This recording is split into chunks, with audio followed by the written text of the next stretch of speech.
Hello and welcome back to my channel. त्याचं नाव आहे प्रसन्न जोशी.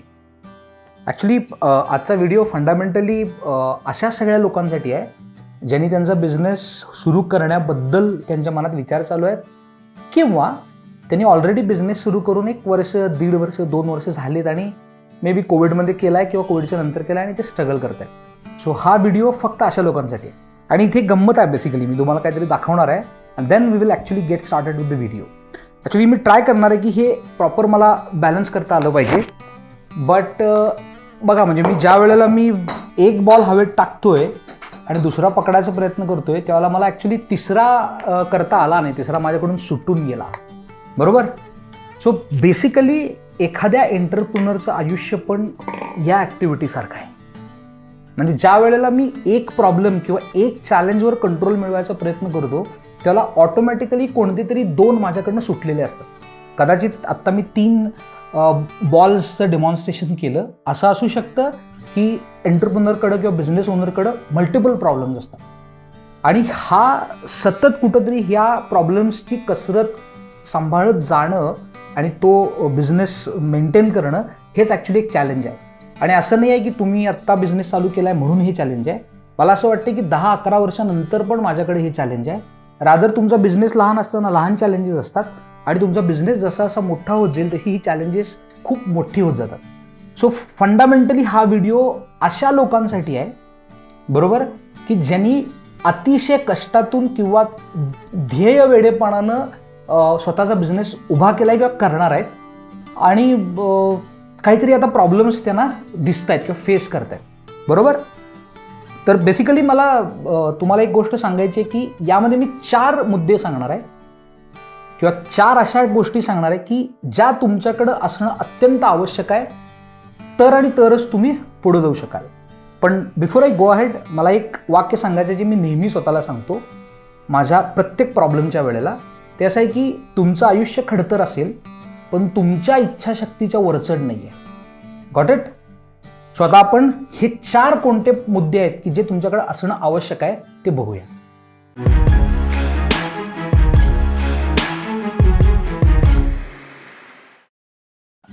तुम्हाला माहिती आहे, मी जेव्हा सुरू केले माझा बिझनेस मी सुरू केला, तेव्हा मी खूप लोकांकडनं हे ऐकलं, असलं बिझनेसच नसतोय, असं होतच नाही, काय असलं असते का. मला असं वाटतं की किंवा अजून एक त्याच्यामध्ये रिझन असतं की म्हणे तुम्ही मराठी आहात का, मग बिझनेस करणं हे तुमचं काम नाही, त्यातून तुम्ही मध्यमवर्गीय, त्यातून तुम्ही फर्स्ट जनरेशन, म्हणजे जे बिझनेसमध्ये आली आहे ती फर्स्ट जनरेशन, काय होणार तुमचं. जर आत्ता ह्या क्षणाला तुमच्या आजूबाजूला असं कोण असेल तर कृपा करून त्यांना एक गुलाबाचं फूल द्या आणि त्यांना नमस्कार करा. कारण मला असं वाटतं की माझ्यासारख्या अतिसामान्य बुद्धिमत्ता असणाऱ्या माणसानं बिझनेस चालू केला असेल. मी यशस्वी अजूनही झालेलो नाही, मला भरपूर यशस्वी व्हायचं आहे, पण ॲटलिस्ट मी प्रयत्न केला आणि मी कुठेतरी पोचलोय. तर तुम्ही सुद्धा 100% करू शकता. फक्त मी मगाशी म्हटलं तसं तुमच्याकडे 4 ह्या गोष्टी असल्या पाहिजेत ज्या मी आता एक्सप्लेन करणार आहे. म्हणजे पहिली गोष्ट तुम्हाला सांगणार आहे ती अशी आहे की आपल्याकडं मराठीमध्ये असं म्हटलं जातं की ऐकावे जनाचे आणि करावे मनाचे. मी आता त्याच्या एक स्टेप अलीकडं पुढं आहे. मला असं म्हणायचं की ऐकावे जनाचे पण नाही, ऐकायचंच नाही. If you believe in your business idea, तुम्हाला तुमच्या संकल्पनेवर जर 100% विश्वास असेल, तुम्ही जर ती बिझनेस आयडिया छोट्याशा स्केलला किंवा छोट्या प्रमाणामध्ये व्हॅलिडेट केली असेल, म्हणजे स्टार्टअप टर्मिनॉलॉजीमध्ये आम्ही त्याला म्हणतो की प्रूफ ऑफ कॉन्सेप्ट जर तुमच्याकडे असेल, बरोबर, किंवा तुम्हाला विश्वास आहे की पुढे जाऊन हे 100% होणार आहे, किंवा तुम्ही कुणाशी तरी जाणकाराबरोबर बोललाय, एखाद्या नॉलेजेबल अनबायास्ड नॉलेजेबल माणसाबरोबर बोललाय, तर लोकांचं ऐकायचं बंद करून टाकलं पाहिजे. दिस इज द फर्स्ट थिंग. म्हणजे मला असं आठवतं, मी साधारणतः 2012 किंवा 13 एक गोष्ट वाचली होती की एक बेडकांचा ग्रुप असतो आणि त्यांचं असं ठरतं की एक 200 फूट टॉवर आहे, त्याच्यावर चढायचं. मग ही 50-60 बेडकं असतात, ती चढायला चालू करतात. मग बाकीची इतर बेडकं खाली जमा व्हायला लागतात, काही ओरडा लागतात, करू नका, असं नसते, कशाला मरायला चाललाय, हे ते शक्य आहे का तुम्हाला. मग त्या 50 मधली 25 खाली येते. आता 25 वर चालली आहेत, त्यातली 12 उंचीला घाबरून खाली येतात. मग उरलेली 12 वर चालली आहेत, त्यातली 6 लोक जेव्हा म्हणा लागतात की अरे किती वर चाललाय, पडून मराल, काहीतरी होईल, जाऊ नका, बरोबर, ती 6 घाबरून शेवटी असं करत करत फक्त एक बेडूक असं असते की जे ते टॉवरच्या शेवटच्या उंचीला पोहोचतं. मग ॲज युजल त्यानं केलं म्हटल्यानंतर त्याचा सत्कार वगैरे चालू होतोय, त्याचं इंटरव्ह्यू घ्यायला लोक बिकं जमा होतात आणि पत्रकार येतात आणि मग त्याच्यासमोर माईक धरून त्याला प्रश्न विचारतात की हे तुम्ही कसं काय शक्य केला. त्याला काही उत्तरच देता येत नाही. त्याचं रिझन असं असते की ते ऐकूच शकत नसते आणि ॲक्च्युली तेच त्याच्या यशाचं रहस्य आहे. सो तुम्हाला जर तुमच्या आयडियावर विश्वास असेल तर 100% सगळ्यात पहिलं काम करा निगेटिव्ह लोकांचं किंवा तुमच्या ध्येयापासून किंवा तुम्हाला पुढं जाण्यापासून जे लोक अडवा लागलेत त्यांचं ऐकायचं बंद करा. हे सगळ्यात पहिलं इम्पॉर्टंट तुम्ही समजून घेण्यासारखा 4 पैकी एक गोष्ट आहे. आता आपण दुसऱ्या गोष्टीकडे जाऊया. दुसरी गोष्ट अशी आहे की तुमची अपमान सहन करण्याची जी क्षमता आहे बरोबर ती तुम्हाला वाढवावी लागेल. म्हणजे बऱ्याच वेळेला असं होतं की तुम्हाला एका व्यक्तीला भेटायचं असतं, तो तुम्हाला टाळत असतो. तुम्ही 2दा अपॉइंटमेंट घेता, 3दा अपॉइंटमेंट घेता, तरी देत नाही. तरी तुम्ही प्रयत्न करत असता. मग शेवटी कधीतरी एखाद्या दिवशी तो भेटायला बोलवतो. त्या दिवशी पण तो सांगतो मी बिझी आहे, उद्या या, असं 2-3दा करतो. याला 2 फॅक्टर्स आहेत. पहिली गोष्ट, तो खरोखर तुमचा अपमान करत असेल तरी तुम्हाला गप्प बसावं लागेल. आणि दुसरी गोष्ट अशी असू शकते की बरेचसे लोक मुद्दाम टेस्ट करतात की तुमच्याकडे चिकाटी आहे का. म्हणजे पहिल्यांदा तुम्ही नाही म्हणून सांगितलं, दुसऱ्यांदा नाही म्हणून सांगितलं, तिसऱ्यांदा नाही म्हणून सांगितलं, पण तुम्ही परसिव्ह करताय का हे ते चेक करत असतील. सो बेसिकली जज करू नका. तुम्ही अजून लहान आहे, तुमची सुरुवात आहे, हा विचार डोक्यात ठेवून अपमान सहन करायची ताकद वाढवा. जितका काही वेळेला असं पण होतं, बिझनेस सुरू केल्यानंतर असं असतं की बऱ्याचशा वेळेला तुम्ही लोकांचे पैसे वेळेत देऊ शकत नाही. काही इतक्या वर्षानंतर सुद्धा सेटल बिझनेसमध्ये पण असं होत असतं. मग त्यावेळेला लोक तुम्हाला बोलतात होत नाही तर कशाला करता, जमत नाही तर कशाला बसलाय. आणि त्यांचं खरं आहे, ते काम करत असतील, त्यांनी तुम्हाला सर्व्हिस दिली असेल की तुम्ही त्यांच्याकडून काहीतरी घेतलं असेल आणि वेळेत पैसे देऊ शकत नसाल आणि ते बोलत असतील तर ते फेअर आहे. पण त्याच्याकडे पॉझिटिव्हली बघा की ही एक वेळ आहे, निघून जाईल आणि आपण एक दिवस असा येईल की सगळ्या गोष्टी स्ट्रीमलाईन करू. पण अशा लोकांनी अपमान केला म्हणून खचून जायला नाही पाहिजे. आणि असे अनेक प्रसंग आम्ही पण अनुभवलेले आहेत, मी स्वतः व्यक्तिशः बघितलेले आहेत. पण तुम्हाला अपमान सहन करता आला पाहिजे. तुम्ही इगो ठेवून गेला, it's not going to work. तिसरी जी गोष्ट इम्पॉर्टंट ती म्हणजे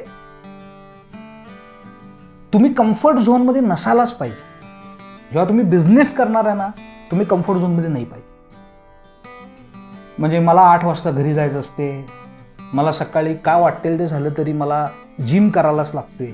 नाही ठीक आहे, ते महत्त्वाचं आहे, मी असं म्हणत नाही की जिम करू नका किंवा संध्याकाळी 8ला घरी जाऊ नका. पण काहीतरी महत्त्वाचं काम जर तुम्हाला करायचं असेल किंवा त्या वेळेला ते काम करणं इम्पॉर्टंट असेल तर ती तुमची सगळ्यात मोठी किंवा सगळ्यात पहिली प्रायोरिटी आहे. मग तुमच्या घरातले नाराज व्हायला लागलेत का, तुमच्या शरीरावर काही परिणाम होत आहेत का, काहीतरी मिळवायला काहीतरी घालवावं लागतं. आणि मी नेहमी असं उदाहरण देतो की एका ठिकाणी जेव्हा तुम्ही खड्डा खणता त्याला त्याच्या शेजारी मातीचा ढीग लागत असतो. सो तुमच्या कामाचा ढीग तुम्ही जर लावत असाल एका बाजूला तर 100% तुमच्या आयुष्याच्या दुसऱ्या पार्टमध्ये खड्डा हा पडणार आहे. सो तो खड्डा ज्या बाजूला पडायला लागलेला आहे त्या खड्ड्यामुळे जी लोक सफर होत आहेत त्यांची मानसिक तयारी करणं, त्यांना समजून सांगणं किंवा त्यांनी तुम्हाला समजून घेण्यासाठी त्यांना कन्व्हिन्स करणं ही जबाबदारी फक्त तुमची आहे. तुम्ही 100% ह्या कम्फर्ट झोनमध्ये राहू शकत नाही की माझं काम हे सकाळी 9 ते संध्याकाळी 6 आहे आणि मी त्यातच जाणार. कारण तुम्ही एंटरप्रेन्योर आहे, तुमचा स्वतःचा बिझनेस आहे. तुमच्याकडे कामाला येणारी किंवा कामाला असणारी लोक ही तुमच्याकडे बघून तिथे थांबणार आहे. सो तुम्हीच जर 4, 4:30, 5ला घरी जायला लागला तर ती 100% असंच मानसिक धारणा करणार आहे, त्यांच्यामध्ये तीच सवय पडणार आहे आणि पुढे जाऊन हळूहळू तसंच कल्चर तयार होईल. सो तुम्ही कोणत्याही प्रकारच्या कम्फर्ट झोनमध्ये राहू शकत नाही जर तुम्हाला यशस्वी उद्योजक बनायचं असेल तर. आणि चौथा आणि सगळ्यात इम्पॉर्टंट जो मुद्दा आहे तो असा आहे की पडेल ते काम करायची तयारी पाहिजे. पडेल ते. मला आठवते मी जेव्हा क्लासेस माझे कंडक्ट करायचो तेव्हा मी स्वतः सकाळी जाऊन पहिल्यांदा मी केर काढायचो. मला आज सुद्धा मध्यंतरी आमच्या ऑफिसमध्ये थोडे जे साफसफाई करणारे लोक होते ते अवेलेबल नव्हते एक 3-4 दिवस. मला आजही आठवते मी स्वतः झाडू घेऊन माझं जी केबिन आहे मी स्वच्छ केलं होतं आणि पुसलं होतं. पण 100% जे काही पडेल ते काम करण्याची तुमची तयारी आज पण पाहिजे. आणि भले तुम्ही उद्या करोडो रुपये कंपनीचे मालक बनाल तरी तुमची तयारी पाहिजे. आणि हा तुमचा गुणच तुम्हाला एक उत्तम बिझनेस लीडर बनवू शकेल असं मला वाटतंय. सो पहिलं, लोकांचं ऐकणं बंद करा जर तुमच्या आयडियावरती विश्वास असेल तर. दुसरं, किती अपमान होऊ दे सहन करा आणि पुढे जावा. तिसरं, कम्फर्ट झोनमध्ये राहू नका. आणि चौथं, जे काही पडेल ते आपल्याला करायचं आहे ही मानसिकता ठेवा. हे माझं काम नाही, हे मी अंगाला लावून घेणार नाही, ही प्रवृत्ती ठेवू नका. सो 100% मी तुमच्या बिझनेससाठी जो काही तुम्ही सुरू केला असेल किंवा सुरू करायचा विचार करताय त्याच्यासाठी मी तुम्हाला शुभेच्छा देतो. आणि सगळ्यात इम्पॉर्टंट, तुम्हाला बिझनेस सुरू करण्याशी रिलेटेड काहीही प्रश्न असतील तर तुम्ही कमेंट बॉक्समध्ये ते टाका. मी 100% अजून काही व्हिडिओज त्याच्यामध्ये बनवीन. आणि अस्पेशली जर तुम्ही Tier 2 Tier 3 सिटीमधले असाल, जसं की सांगली, कोल्हापूर, सोलापूर, बीड, परभणी, उस्मानाबाद, नांदेड अशा छोट्या छोट्या शहरांमधले जर तुम्ही असाल आणि तुम्ही काहीतरी करण्याचा प्रयत्न करत असाल, जरूर माझ्यापर्यंत पोचा. कमेंट बॉक्समध्ये तुमचे जे काही डाऊट्स असतील किंवा तुमचे डिटेल्स असतील ते टाका. आपण काहीतरी चांगल्या पद्धतीनं करायचा प्रयत्न करूया. Thank you so much.